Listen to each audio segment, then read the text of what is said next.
हे अर्जुन, तुम्हारे मन में यह प्रश्न उठ रहा है कि क्या तुम अपना जीवन अपने लिए जी रहे हो या दूसरों की उम्मीदों के अनुसार?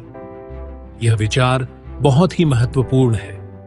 जीवन का उद्देश्य केवल दूसरों की अपेक्षाओं को पूरा करना नहीं है, बल्कि तुम्हें अपनी आत्मा की आवाज सुनकर अपनी सच्ची प्रकृति को पहचानना है और उसी के अनुसार जीना है।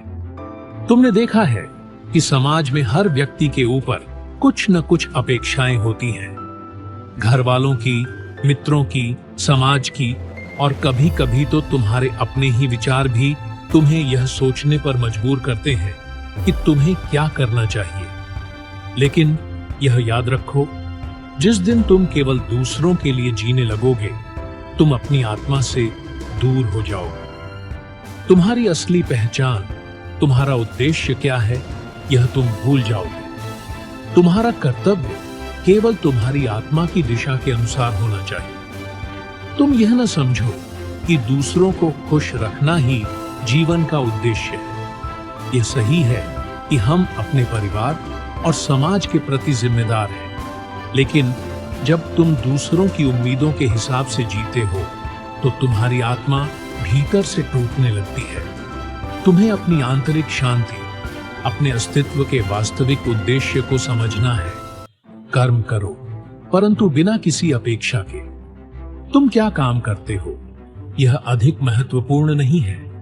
जो काम तुम कर रहे हो, उसे पूरी निष्ठा, श्रद्धा और प्रेम के साथ करो। चाहे वह कोई साधारण कार्य हो या विशेष कार्य, जब तुम उस काम में पूरी तरह से समर्पित हो, तो वह तुम्हारी आत्मा से जुड़ा होता है और कोई अपेक्षा, कोई बाहरी दबाव उसे प्रभावित नहीं कर सकता। तुम्हें अपने भीतर की आवाज को सुनना होगा। तुम्हारी आंतरिक शांति तभी संभव है जब तुम खुद से सच्चे रहोगे। तुम्हारी आत्मा के भीतर जो शांति है, वह तभी जागेगी जब तुम अपनी इच्छाओं और दूसरों की उम्मीदों से परे अपनी सच्चाई को पहचानोगे। जब तुम अपने कर्तव्य को निभाते हो तो दूसरों के लिए कोई चिंता करने की आवश्यकता नहीं है।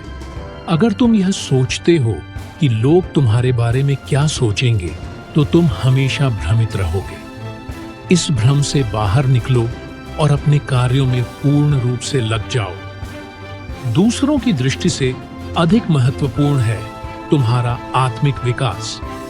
जब तुम अपने कर्मों में एकाग्रता और श्रद्धा से समर्पित होते हो, तो वह खुद ब खुद दूसरों के लिए प्रेरणा बन जाता है। यह जीवन एक यात्रा है और तुम्हें अपनी यात्रा के मार्ग को खुद चुनना है।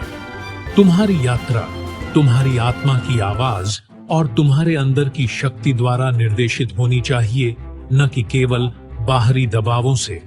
तुम्हारी आत्मा की शांति ही सबसे महत्वपूर्ण है। इसलिए अपने जीवन का उद्देश्य खोजो और उसे पूर्ण समर्पण के साथ जियो। तुम्हें कभी यह चिंता नहीं करनी चाहिए कि लोग तुम्हारे बारे में क्या सोचते हैं। उनका दृष्टिकोण बदल सकता है, लेकिन तुम्हारी आत्मा की आवाज सदैव एक ही रहती है। जब तुम अपने अस्तित्व के साथ सच्चे हो, तो तुम्हारे जीवन में शांति और संतोष स्वतः ही आएगा। समझो, यह जीवन दूसरों की उम्मीदों को पूरा करने का नहीं, बल्कि आत्मिक उन्नति का है। हर कार्य जो तुम करते हो, उसमें अपना सर्वोत्तम दो, लेकिन बिना किसी अपेक्षा के। यही सच्ची स्वतंत्रता है। यही जीवन का वास्तविक उद्देश्य है। अंत में, यदि तुम अपने जीवन को अपनी आत्मा की सच्चाई के साथ जीते हो, तो तुम न केवल अपने लिए, बल्कि पूरे संसार के लिए एक आदर्श बनोगे। कर्म करो और फिर उसका फल भगवान पर छोड़ दो। अब तुम जान गए हो कि तुम्हें अपने जीवन में क्या करना है। खुद से सच्चे रहो और अपने कर्मों को धर्म के मार्ग पर चलाओ। इस प्रकार तुम अपने जीवन को अपने तरीके से, बिना किसी डर और भ्रम के जी सकोगे।